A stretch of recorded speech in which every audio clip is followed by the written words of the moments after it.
Matt wants the credit for that one, Harry. Yeah, well, I think okay, he right, wants it. fine, yeah. Writing I credit. think we all arrived there together. It was like a great meeting in a boardroom of some Collaborative kind, effort. whatever it is. Anyway, welcome in, everybody. Thank you for joining us. This is the Count Us In podcast, episode 43.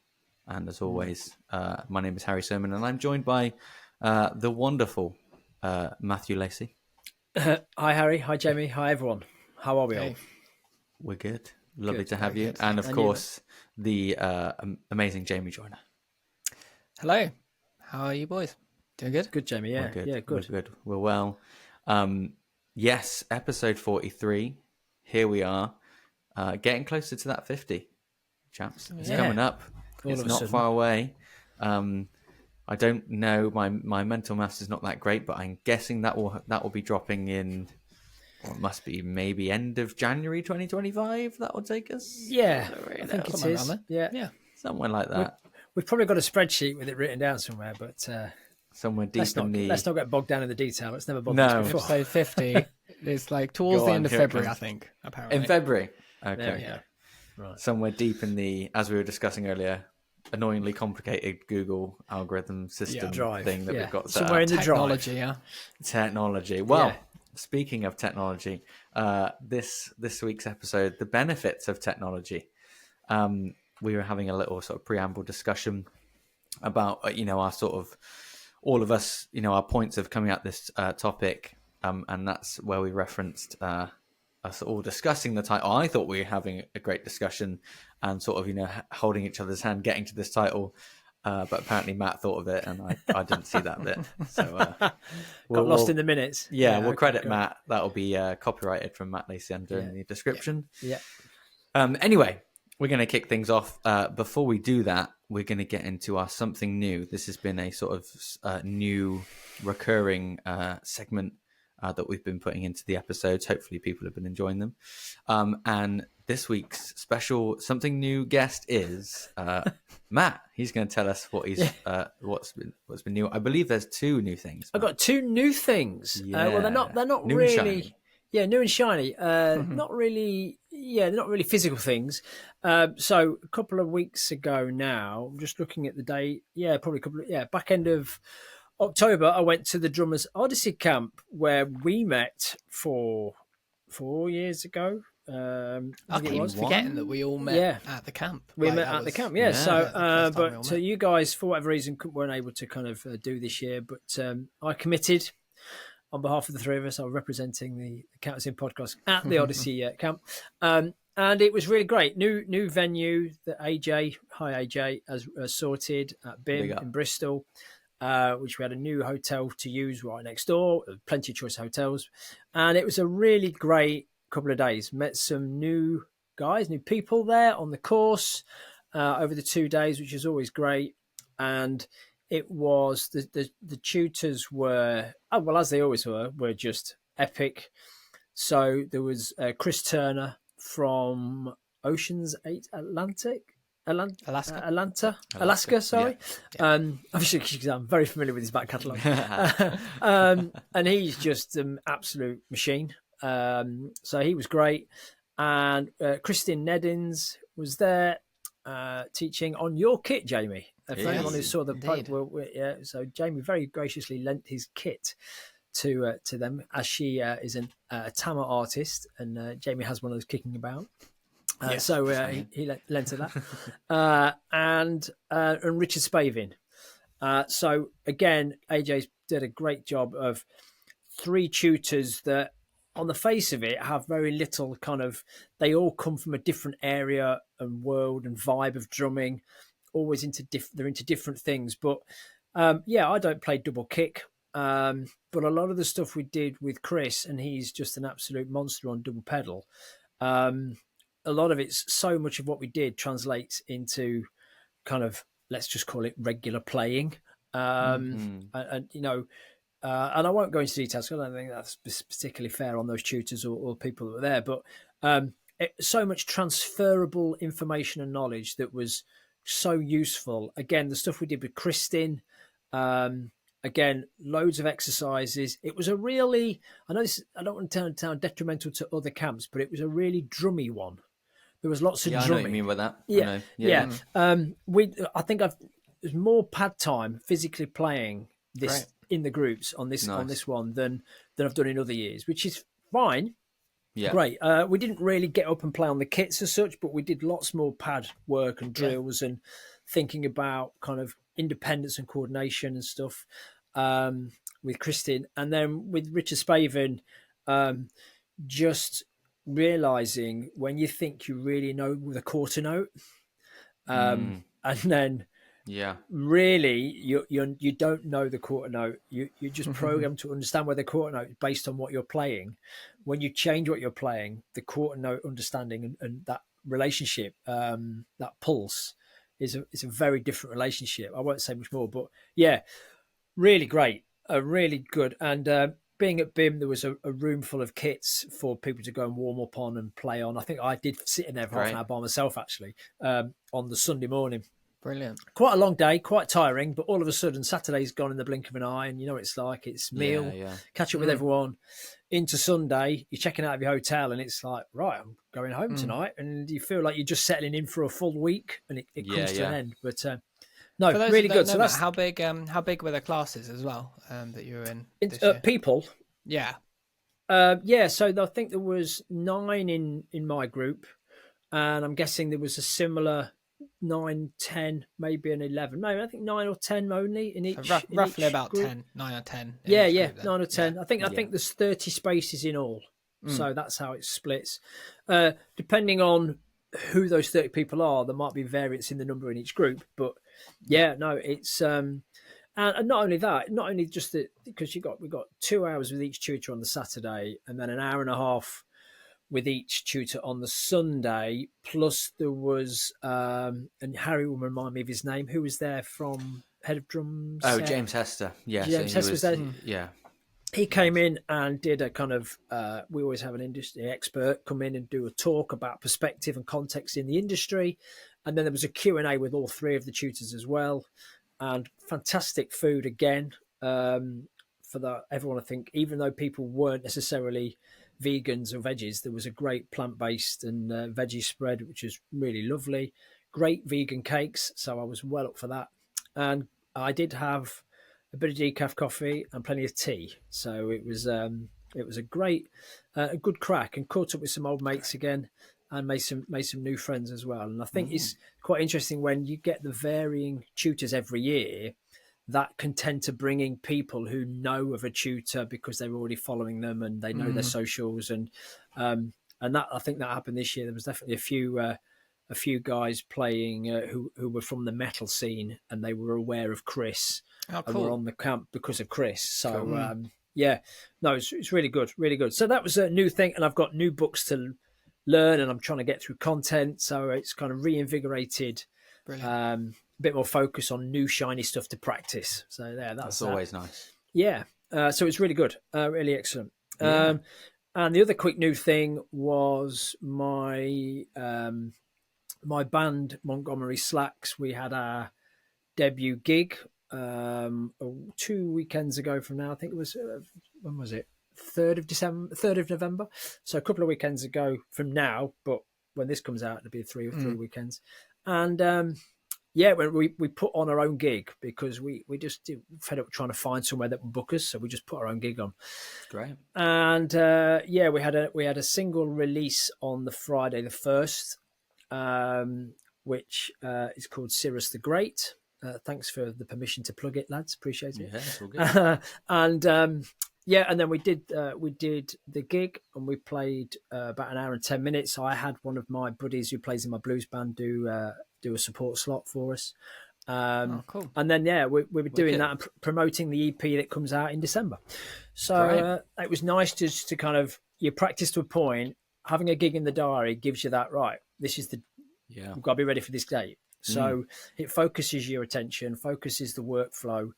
And it went really, really well. It was really well received.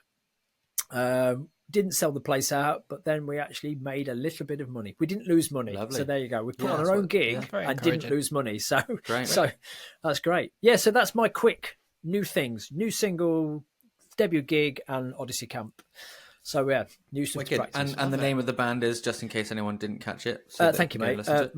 Montgomery Slacks. Yeah. If you look us up Check 'em on out. the Spotify, and if you could all stream it 3 million times, we might make a quid.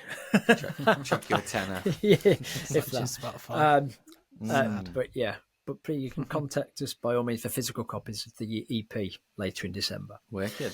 Yeah, Brilliant. great. I'll keep us Thanks, updated guys. on that. Yeah, so That's awesome. new Yeah. bit. So we'll have some new stuff at the next section of this. The next episode, we'll have something new by one of you guys. I'm sure by then. Yeah. We're Some gonna new stuff. rotate it. Yeah, definitely. Yeah. 'Cause, Great. Yeah. It'd be nice for everyone to get a moment to share that news. Yeah, sharing thanks, thing, man. Nice for one. sure.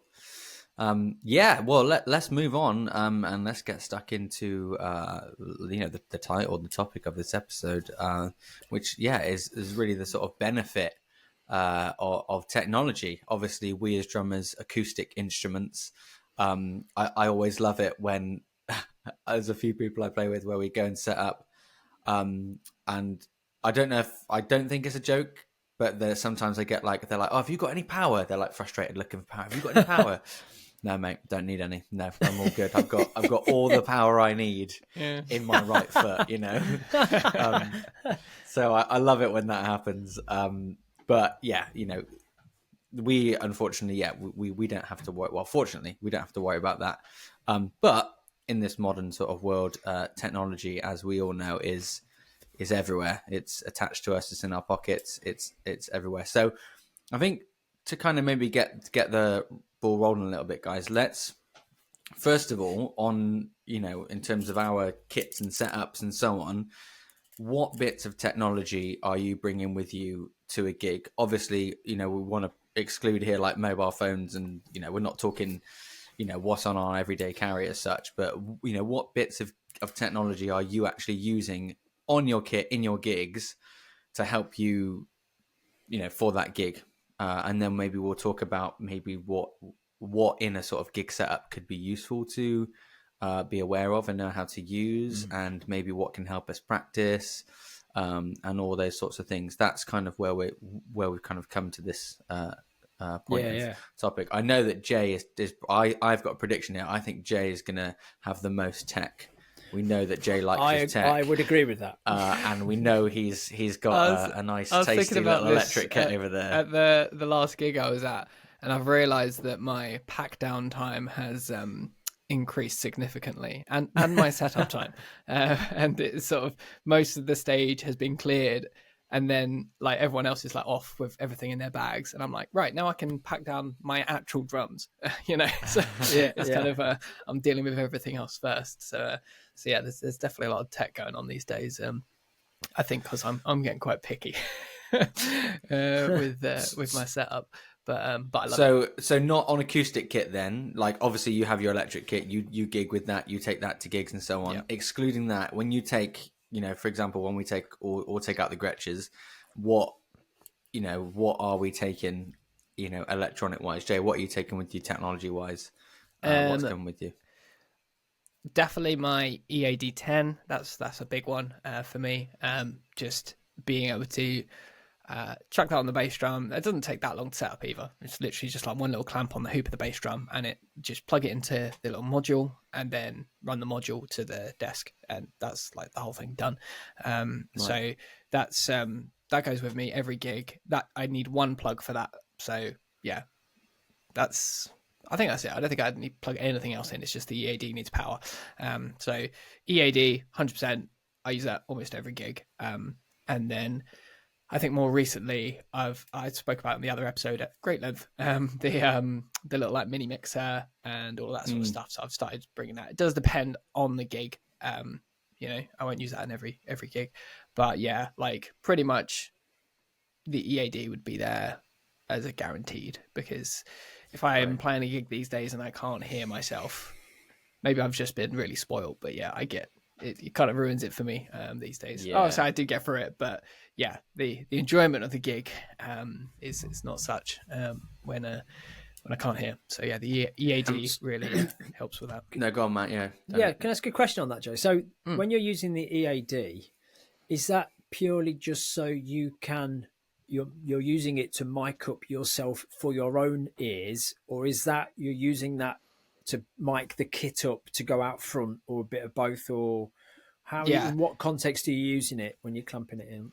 When I originally got it, I was thinking, oh, it would be like just really cool to be able to like record demos and maybe like mic my kit. I used to take like all my mics with me to like sometimes I'd take it to like a pub gig, it was literally just like a stupid setup, and I was like, oh, this will just be great because I can just bump this out front house and I don't have to do anything. And then I realized that it just the being able to hear in my ear became way more important. A lot of bands were like, oh, this room's so tiny, like you don't need to put any of it out the front of the house. And I was like, oh, but then I won't have my lovely in-ear mix. And then was like, well, I'm just going to set it up anyway. So it became like, well, I'm going to do it for me.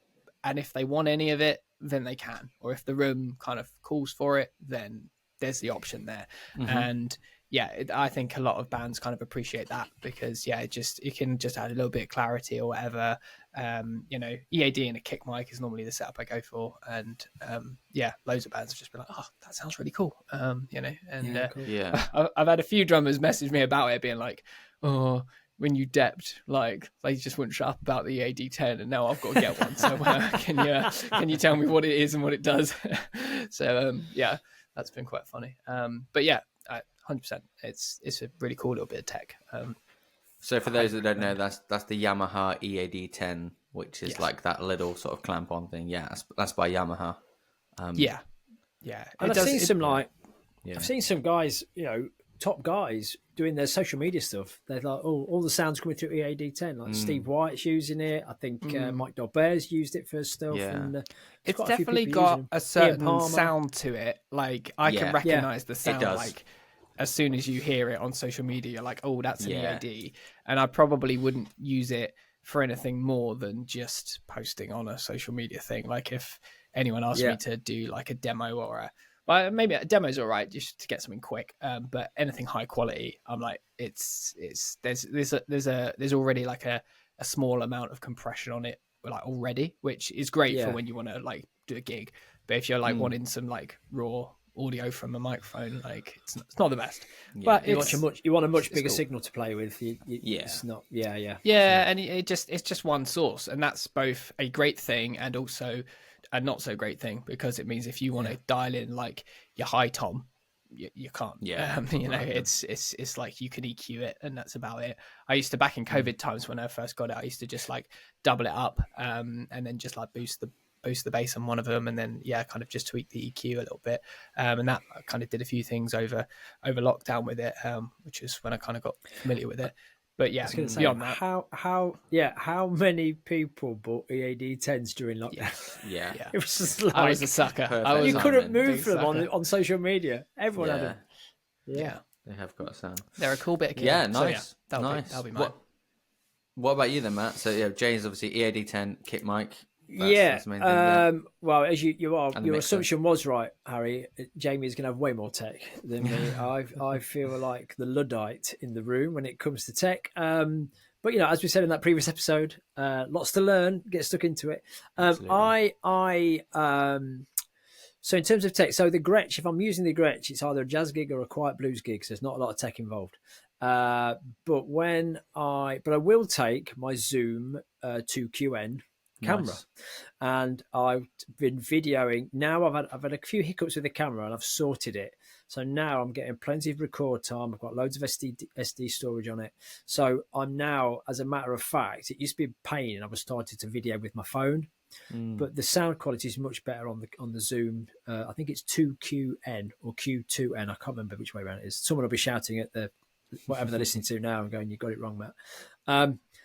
But so I record the gigs now to watch back, and I get into the habit of posting video clips to YouTube or snippets to socials or whatever. And I've now got into the flow of working how that works. So so I'm setting up video camera to video me. In terms of if I'm playing a bigger gig with my in-ear mix, so I'm taking my Shure in-ears. I'm trying to buy myself a new pair. I thought, well, they must be old. I need to kind of get up, but really they're a bit further down the shopping list. But what I did get turned on to by the singer. Now here's it.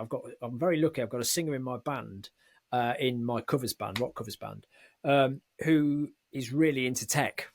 And he says, well, you guys all buy instruments. I'm just singing. So he does all the PA. He's got the lights. He does all the recording we do when we're recording studio. And he suggested, and actually lent me, which I've still got. So my in-ear pack, I don't wear on my belt anymore. I clamp it to my hi-hat stand, and I use a Behringer P1. So that's the clamp I use. I think it's a fairly standard one. So it's got 2 XLR inputs. It's got stereo and mono options on it. And you can change. You've obviously got a fade from left to right, and you've got volume. If you put a stereo input into it, so you can have a click on one XLR from PC or whatever, and you can have the monitor mix in. And if you change the left to right balance, you can basically alter how much click you're getting compared to how much monitor mix. And literally, I now plug into that. It's set up on my hi-hat stand. I sit down, plug into that. And once the levels are set, and that's the next thing for me, is to get a mini monitor so I can manage my own monitor mix. But at the minute, once the monitor levels are mixed, I can adjust my own volume. And I have, off the back of what you guys have said in previous episodes when we've been chatting, I've got far more into wanting more of me in my mix. I was always of opinion where I need bass, but I can hear him because the cab's next to me. I want singer, I want a bit of guitar, maybe a keyboard. But I know what I'm doing. But now it's completely changed me in terms of now I don't feel I'm playing over that. I'm playing within it because I can hear myself in my own mix. So yeah, on a technology front, when it comes to a gig, that's pretty much where I am at the minute. We do run tracks in a couple of the bands, but again, singer, he's queued all that up. I have been toying with the fact again of getting a couple of trigger pads. I certainly won't be going the SPDX route, only because it just can't warrant the expense. Sure. But if there's any way I can kind of get into triggering stuff, so we do run tracks on a few songs, but again, I'm adjusting my own mix. So yeah, technology, the camera and my in-ear setup is pretty standard. It's fairly straightforward. So is your camera like an actual digital camera? Is it? It's about so big. It's not like a GoPro. It's like a physical camera. Yeah, imagine as something kind of twice the size of a GoPro. It's like a GoPro with a mic on top of it. Yeah, but it's got XY mics, so it's got 2 mics on it. So it's not working on condensers. It's got proper sound and mics on it, which then you can then change the adjustment, the record level. You can change the lighting settings in it. One thing we have used previously, I've used one of those. It's called, is it the Insta360? So it's these cameras with the lens on both sides that are recording 360 degrees. And Rich Nolan, shout out. Yeah, Rich Nolan. Yeah, he put me onto them. We realised that our bass player had one that he records when he goes out on his motorbike, and he said, "I'm not really getting on with it." I said, "Well, don't get rid of it. We'll use it." And that has a great function that you can operate that remotely from your phone. Now the Zoom doesn't have that, so you've got to kind of still have. You can't put it in the corner of a room.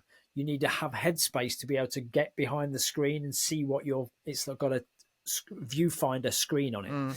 So that is a bit awkward. If you kind of best guess, when I put it in the corner of the room, I can't actually see what I'm videoing because I can't see the screen. But the price point of it, when that came out, I think it was 149 quid. By the time you buy it, what's a GoPro? I mean, 300 in the twos at least. Yeah, and the Insta360 thing, they're not cheap either. They're and also, whilst they're condenser mics, it's not sound quality necessarily that you're getting from the Zoom. So I mean, Steve Gadd endorses them, so they must be all right. Although I suspect he's never touched one in his life. I don't think he's the man for he doesn't video. set his own cameras. So I set that up, and it's great. It is a bit finicky on batteries. It literally, when you open the operating instructions, it says use these serial numbers of batteries because that will maximise your battery life.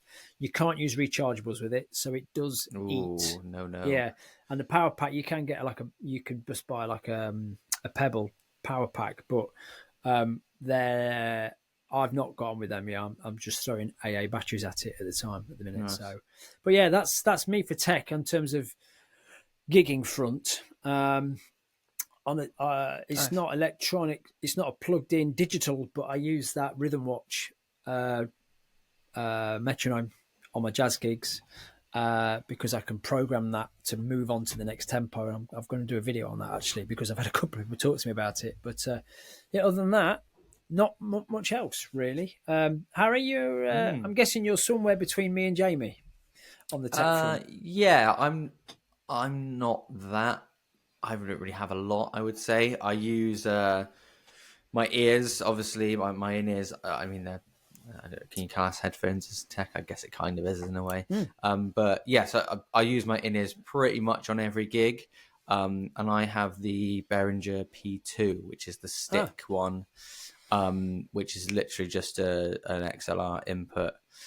What you were saying, Matt, about like like the click in one ear and stuff like that. Yeah, and that I'll leave that to the other guys. That's their that's their front end. It's, for the setups I've been sort of a part with, it's much easier for me to just get one direct feed and them to send me what I want and what I need and stuff like that. And obviously when I have had bands where we've ran tracks, whether it be on a pad or on an iPad or something like that, that's sort of been its own sort of separate instrument, and then you just kind of get less or more of that in your ears, and it's really great. It's just really nice and easy. Again, it's just ran off batteries. Clip it onto your belt, clip it onto your drumstick bag behind the floor tom. It's so handy. It's so microscopic. I've actually got it in the bag behind me, but I can't reach it. But yeah, it's great. It's like 35 quid. I think the P1's like the same sort of price. They're so cheap.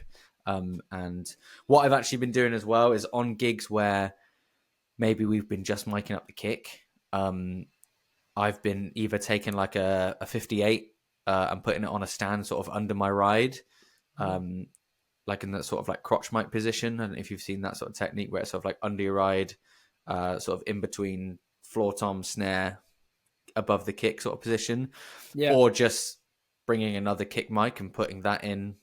Maybe they'll want to use their kick mic and I just bring my own, and just having that in my ears, like on a gig where you've just got in a pub sort of situation or a small room, and there's not really anything going through the PA. I just have that, and I even do it in rehearsals as well, because again, that just, especially in rehearsal rooms, that kick is the first thing to go, and it's like there's nothing there, especially when you're in like a pub situation and you're playing a little bit loud, people are enjoying it. That kick, that low end just goes instantly, and that's the thing I lack. I like the least is just that fullness from the kick. When it goes, it really affects my enjoyment of the gig. So I've just been taking that along. It doesn't need anything. It literally just XLR into the microphone, into the pack, job done, power it up. And actually I do it in rehearsals as well. I think I just said that, but yeah, I do it in rehearsals, and it's so good. A friend was doing it, and it's like the best hack I've been shown recently. So slight tangent where that last gig I did, the debut gig I talked about, the sound person mic'd my ride cymbal up with the direct mic underneath. Okay. Have you guys ever done that before? Or seen it done? Or, and on top, yeah. I had that recently. Yeah, and I says, you mic it underneath. He says, you're just going to get far more definition from the bell without washing it into everything else going on around it. But we talked about kick drum mics, Harry. Guys, have you got a set of mics? It might be a good composition, good time to talk about kind of what mics you've got, and if you know models and brand names and serial. Don't need your serial numbers. But, I've just got a Shure. Is it PG58, the big one, like the big like a dome one? Yeah, I've got that one. That's the one I sort of take with me quite a lot if we don't have a kick mic for the gig, or it's the one I use for my ears. I've got a porthole on my kick, so I just rest it in there. And then I've got a set of Behringers. They're not overly expensive. I think they're like 120 quid, but they're like 2 pencil overheads, 4 snare/tom mics, and a bass drum mic in there. When I go to like rehearsal spaces and sort of film stuff for my socials, those are the mics that I use. I use this mic that we're talking through right now. The AT2020. Audio-Technica AT2020, which is a great overhead. and it's it's just a great all round mic. To be honest, you could probably put it in front of a bass drum and sort of do that mono thing. But yeah, I use that as well. That's sort of my setup. For mics. I recorded my drumming on the intro theme, our intro theme music. Well, yeah, all of that. I recorded that through a single AT 2020. Yeah, I think we all did, didn't we? Or we all? Yeah. Oh yeah, cool. Okay. Yeah, I think I used a kick mic actually because it was already plugged in. But it's all of that's this mic. Good mic. Yeah. Jay, have you got a set of mics? So what, Harry? Just clarify what your set Behringer was. So I got the Behringer. So I got this, the Shure kick mic. Which, to be honest, if I was going to only use two, I'd probably use that. There'd be this and the kick mic. But the Behringer, like I've used the Behringer kick mic as a floor tom mic. It's great. Snare top and bottom. So I can do this, kick in, kick out, snare top and bottom, both toms and overheads, stereo overheads. If I have an interface big enough, which I don't, but no, I've got sort of a full setup here, which is pretty nice. Yeah. Okay, cool. Jay, what you got, Jamie? Mine's quite minimal. I used to have a set. Well, I still got them somewhere. I had like are they called Samsung mics? Yeah. You can buy you just buy like a pack, which just have 3 or 4 toms and snare, hi hat, kick, and 2 overheads, I think. And you I bought mine. Yeah, it must have been about 10 years ago or something, and it was reasonably priced, and I kind of used that back in the early days. But they're kind of like, if anyone's looking for just like a set of drum mics that are like not terrible and quite affordable, I'd highly recommend them. They've been good, but more recently I've literally just been using similar sort of setup to what you were just describing, Harry, like one kick mic and the AT2020, and also the EAD. I use that quite a lot. I think if ever I am doing something that's like it needs to be really like high quality, then I would probably I'll just like borrow off a mate. I've got a mate that's got like fancy interface and all the fancy mics and stuff. Like I don't own all of those myself, because if anyone, people will probably know how much the interfaces cost to have like 8+ channels on them to get good ones. But generally I'd say for like recording little demos or just recording stuff for social media or gigs, like literally I think for me, between the AT2020, the EAD, and my kick mic, which I don't know what it is. I think it's a Shure. It's like that L-shaped one. Do you know? It's quite a popular one. I think it's Shure. That's, and I just take that on a little kickstand. Haven't got a port in my Gretsch yet. That'll be coming soon. Yeah, probably. I saw the head turn up the other day. Yes, I've got a new head that arrived the other day. So I'm gonna port a hole in that. Put the sticker on that yourself. I wanted. I was desperate for the Gretsch logo to be on like the fiber skin, but there was nowhere that was doing them in the right size and finish that I wanted. So I was like, right, let's get a little decal, and it'll be fine. It'll look great. That's what mine is. Yes, on recommendation from Harry. I need to find time to like sit down, get the kit out, and like do it. I don't want to be rushed doing that sort of thing. I haven't got any more gigs until like late December now, I think, because I'm going away for like a month. So I'm basically like, there's no point in me doing it at the moment. So something to do around the Christmas period probably. Anyway, that's a bit of a tangent. No. How about you, Matt? Do you have drum mics at all? I think they are the Samsung ones, but technically they're not mine. Again, it's like I'm very lucky. Now, arguably, because I've had this stuff available to me, I've not had to go down the rabbit hole of. So probably we talked about what makes you nervous and sort of what don't you know about in the last episode. I've not really had to get involved with quote unquote. What's a good reviewed microphone? What's not so great? When I bought mine, I had no clue. Still probably don't. With those mics. So now it's. I think general rule of thumb with most things is you need to spend twice as much money as you think you do, or however much money you've got, you need to spend twice as much.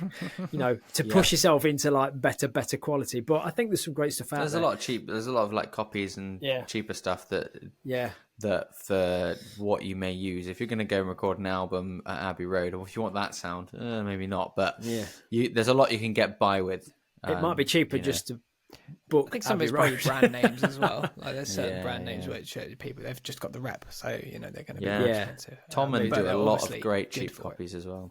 Yeah, 100%. But 100%. again, I'm definitely going to invest in. Now this is sound random, but we've noticed recently recording stuff, not so much live, but when we're recording demos for like promotional videos, when we've just rested the mic in the kick drum, as opposed to having it on a stand in the porthole, just sitting, and where you place it. And I know this is not new science, but in terms of where it's placed in relation to the porthole, inside, the outside. But if you just, we'll just rest. We haven't got a stand. We'll just rest it inside the drum on my pillow in the drum. We're getting so much kind of muddiness. It's just, and it's coming through the floor as well, and it's being picked up on other mics. So isolating that microphone within a stand, which I know is kind of not new. I'm a bit late, not late to the party, but we've just not had the opportunity to do it. But that's been a revelation in terms of how that's bleeding into everything else in the same room, because it's coming through the floor. Yeah. No, sorry, Matt, go on. No, mate, you're fine. No, it's fine. No.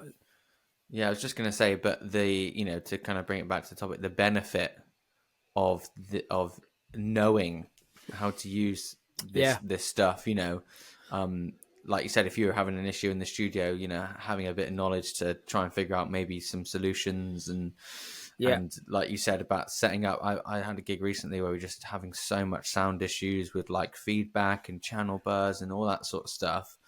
And, the benefit of the technology but more so knowing how to use some of the technology. Yeah.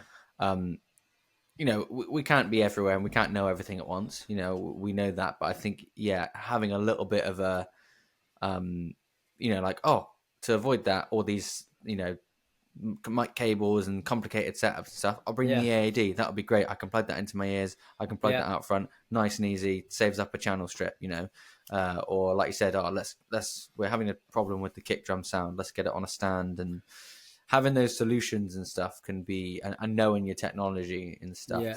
Funny enough, we were talking about the Behringer thing. When I first got mine, and I didn't know this at the time, maybe you guys do, there's a switch inside that turns it from mono to stereo. Yeah. And it can just get knocked very, very easily. Did sound check at the venue. Unbelievable sound. Probably the best drum mix I've had in my ears. Unreal. Go set up, do the gig. Sound man's flapping. Same sound man that told me to put tape on my cymbals because it was too loud, but we were sound checking and no one was in the room. That guy. He was great. I'm not dunking on him, but he was great. Came up in a flat and I was like, I've only got one ear. He was like, oh, your in-ears are broken. I was like, well, they aren't because they were fine earlier and they've been in my bag. I used them last night. I used them the night before. They're fine. Tried my other ones. Same thing. Well, they must be broken. Well, they're a bit older, but again, haven't used them, so I doubt it. Even though he also just been moaning about his janky stage box. He said the routing on it is awful. So, but long story short, it was that button. Had I known that, I could have probably fixed that. I had no idea. Saw some friends that following weekend, did a gig with it, and he was like, oh yeah, there's this really stupid button to open it up and we'll figure it out. Having those solutions, knowing the technology a little bit, knowing what you're carrying, it can be useful. You're talking about sample pads as well, Matt, being able to trigger that stuff, doing a little bit of research and knowing maybe what's good for what you need. I think we need to maybe... I think there's quite a lot of element of learning it the hard way as well, like you did with that, that thing. There's for sure. When you get a new set of mics or you get a new bit of tech, like I don't know if we're all kind of learning the ins and outs of everything that it does. It's often that you're in a situation and something doesn't work and suddenly you've just got to experiment, troubleshoot, just until it works, and you're in high pressure, and then all of a sudden by the end of the gig you're like, oh, I know how to use this bit of technology that little bit more, and then when that stuff comes up again, you know how to just quickly be like, oh, it's probably this, let me try that. Gets you there quicker, doesn't it? Try and set up the PA, Jay, you did that recently, didn't you? To set up the whole PA for the whole band and stuff. Like, get involved with that stuff, if you're getting a feedback issue, don't just sit on your practice pad or whatever. Try to get involved, try to get stuck in. And because, you like you said, you're going to learn something from it. And there might be a situation where you're on a gig, maybe with a band where they're less experienced with the tech than you are, and you might be like, well, I can kind of jump in here and kind of help things out. Yeah. You know, it's Just useful. just in terms of think what you said about running tracks and triggering. When you run tracks, gents, with any of your bands, or if you're doing stuff yourself and recording, are you using Pro Tools, Logic? What's your GarageBand? What's your kind of favored one? Who do you find using what the most? What's your because I don't use either of them particularly much at all, really, other than Right. GarageBand for a bit of bits and bobs. If I'm doing demos, someone wants me to do some demos for some songs he's writing. Yeah. And I was doing that on my electric kit, on my DTX straight in, you know. But what do you guys tend to use, or what are your bands using? Go for Whether it be your original bands or cover stuff. I haven't been using any DAWs like Logic or Ableton or anything like that. I haven't used any of that live extensively. I tend to use that more for when I'm doing studio recordings or like writing with people and that sort of thing. Then I'll be using that. And then maybe I've used Logic on like a few like video shoots and stuff, you know, when you kind of have like a Logic project up and we just sort of like using that as the playback.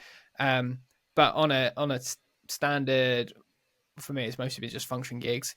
There's normally like 2 or 3 different just apps on your phone or your iPad that you use to trigger the tracks, and they're often the band, you know, if you're depping for the band, they've got a particular one that they use, and you know, they give you an iPad and you just use that. Or sometimes they're like, for me more recently, I've had bands be like, oh, we just need you to set up the backing tracks, here's the Dropbox, and then it's up to me to choose the app and you know, that sort of thing.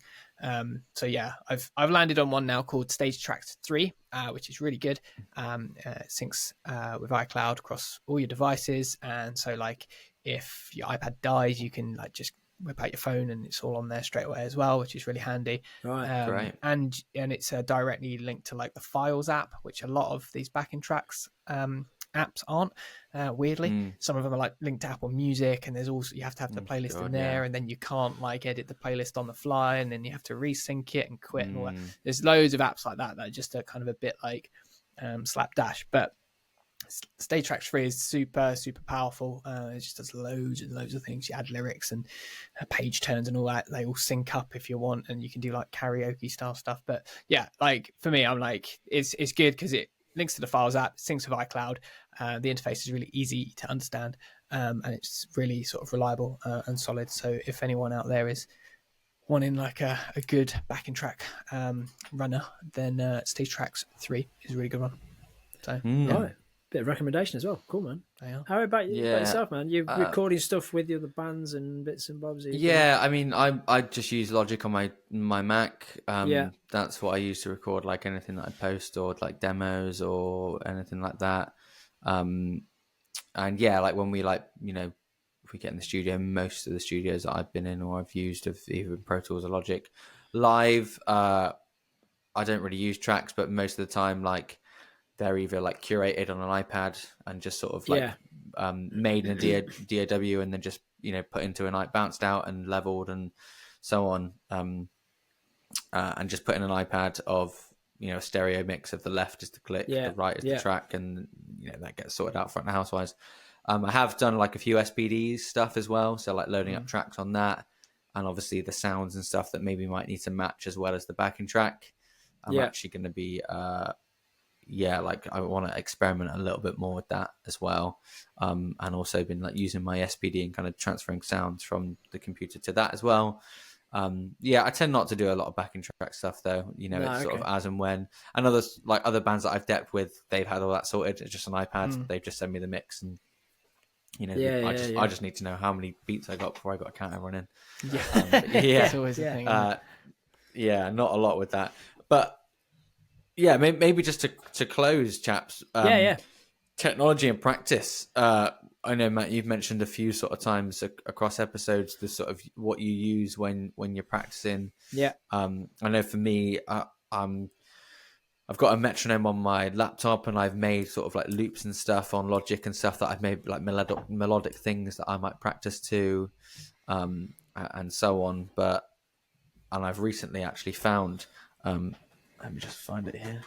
my Tama Rhythm Watch, the mini one. Oh yeah. So I've recently found that, which has got a little headphone port, which is nice. So if you want to, like you said, Matt, put your phone down, put it away, put it in a drawer, get some clip practice. One of these are great. Yeah. But yeah, pretty much when I do practice, as and when, that is what I've been using. And a good old fashioned book and notebook as well. Yeah. So actually zero technology for me. Yeah. Which I think, I know, Matt, you're into that stuff as well, but I think that's how, I'd like to continue to practice. Yeah, the Rhythm Watch is great. I've got the slightly bigger one. I say I use it on my jazz gigs because it will play 8 bars and then preload the next. If I've preloaded it before the gig, it knows what song's next. It doesn't know what song's next. I've told it what tempo and what meter, and there we go. But when I'm, because I've been doing practice every day, I've been doing some particular things I need to time, and I do time all my practice. If it's 5 minutes, all my drills that I do, I'm doing 2 lots of 15 minutes at the minute because I'm doing the Stan Bicknell's. I'm on day 22 of Stan Bicknell's double stroke mastery. So nice. I use so I do first thing. I know, Jamie, a long time ago we did an episode and you did a reel on getting your phone into work mode or into a mode where you can't be disturbed. So I have a work mode on my iPhone, and that gives me access to 3 clicks and my calendar. That's it. And the clicks or the metronomes I'm using are one called Metro Timer. So it's metronome. There's a free version. I've got the paid for version because it's got it's got far more. You can arrange the meters. I can play in 16, whatever. I can play in 7/8. It's got a variable meter on it rather than just quarters and eighths and sixteenths. So I can play in different meters. And it's got a timer on it. So literally you press 5 minutes, it will play that for 5 minutes and it goes bing. So I don't have to think how long I've been playing for. I can focus 100% on the click. Yeah. And I know when it goes ping at the end, I've done 5 minutes or I've done 15 minutes and I can just focus in on what I'm doing. I also invested in Benny Greb's Gap Click. Yeah, so cool. So I had a couple of lessons with Joel Barford, and Joe recommended using that, and he knows Benny quite a bit. I says, "You on commission?"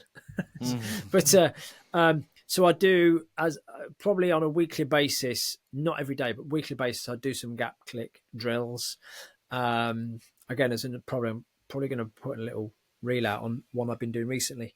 But yeah, and so I use that. But the only downside of that, it doesn't have a countdown timer in it. So I asked Siri to just set up a timer in the background and then press start and just go for as long as I need to go for. When I'm practicing, I find it is a little quicker and easier to use, being honest. I did have, I've got GarageBand on my Mac, so I'm not invested in full Logic, but I did set up some clicks and some loops when I was doing lots of subdivision pyramids. So I need to run 15 minutes and it would tell me, it would chat a slightly different click at the end of every 8th bar. So then I would change subdivision. So I've been doing that, which is great because you don't have to, it's great to keep count of your bars and know where you are with it all. But if you're focusing on the subdivision specifically and the timing, so I do that occasionally. But mainly those 2 clicks I use on my metronome when I'm practicing, and my good old fashioned practice diary. I did consider going to either an iPad or is it called Remarkable 2, that tablet? I've been weighing up using one of those, not least for my practice and making notes, but also for my students, making notes for my students and sending them files. But honestly, I think just like my students just prefer having good old fashioned, get a book, get some blank notation, I'll write it all out, and at the end of the lesson. Mainly I thought, well, maybe if I write on it, it will convert it into text because my handwriting is terrible. But but no, that's all I use really. Cool, nice. With clicks and stuff. Yeah. Jay, what about you, man? You got metronomes galore. And... Yeah, I'm like the opposite. I use loads of apps and tech and bits and pieces in my practice time. I too have like a practice mode on my phone that will definitely stop any sort of like notifications coming through that I don't want. Yeah. But it'll immediately put up like the apps that I want. It might even change my lights. Will it change my lights in here? No, it won't. Sometimes does that. Right. Yeah. So yeah, Very nice. it got like a shortcut on my iPads. If I've got my iPads up, it will have like little shortcuts to PDFs that I've been working on, or like with my drum teacher. So they're like front and center. So I'm one tap away from the worksheet, because it's like little things like just fishing out exercises I really hate, and I won't do it if it's not just like right there. So my iPad will just like surface me my most recent things I'm working on that I can just like hit, and then I'm off. Along with like Fourscore, which is where I do all my charting and stuff like that. Nice. And the Files app, Stopwatch, Metronome, all those sorts of things. Good Notes is another one I use, and that's if I want to use an Apple Pencil to like write out parts. I did that a lot in Muriel stuff, like just writing out original bits and crossing things out and all that sort of stuff. Yeah. So great. yeah, a few different apps for a few different reasons. So I'm like, yeah, basically the opposite. I just have all sorts of little Full things. I into the like tech. it being quick and accessible, and the fact that my iPad goes with me wherever I am. So if I'm on a practice pad in a hotel room, open up my iPad, it's the same as when I'm at like my electric kit in here.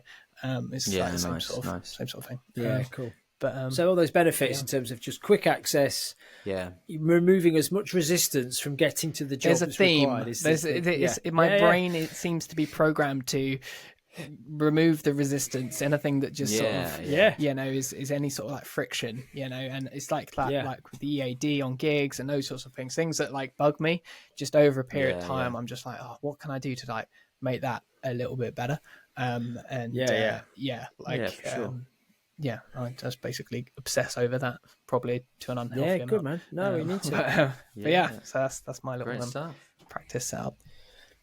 Nice. Cool. Well, Great. there we go. Benefits of technology. Hopefully, there's we've kind of demonstrated a few beneficial bits of technology for us, and why it is good to, not be too proud that we don't have to use any technology, because we are an acoustic only instrument. But yeah, I think there's some food for thought there, and hopefully maybe some tech recommendations, and fingers crossed people might be getting a little bit more hands-on and involved with some of that stuff. When we put a post out about this episode, if people are using a particular, I don't know, set of mics for their kit, or they recommend a particular app or whatever, drop it in comments. We'll pose a question, and we'd be nice. This is what this podcast is really about: is kind of sharing everything and getting some two-way conversations going, not only with us but with other listeners. So it'd be great. And if you've got any like questions about any of the stuff as well, shoot them in, because it'd be good to do like a little listener feedback episode as well, answer some questions and whatnot. If you've got any questions 100%. on any of the text side, then go for it. Love it. Definitely. Yeah. Cool, absolutely. then, guys. Well, nice one. Thanks, guys. That's us for episode 43. Yes, 43. Yeah, 43. Or episode 3 if you're on YouTube. Episode 3 on YouTube. Yeah. That's it. At Counts In podcast on Instagram. Come and say hi over there. And in the description is the link to that socials, or the handle for our social, our personal socials, and of course also our link to our Buy Me a Coffee page. So if you'd like to show some support, feel free to do that. No pressure. But any support, of course, is appreciated. And we'll see you next time. Yeah, Thanks, cheers. guys. Nice one, guys. Nice Take one. care. See you guys. Thanks Bye. all. See you later.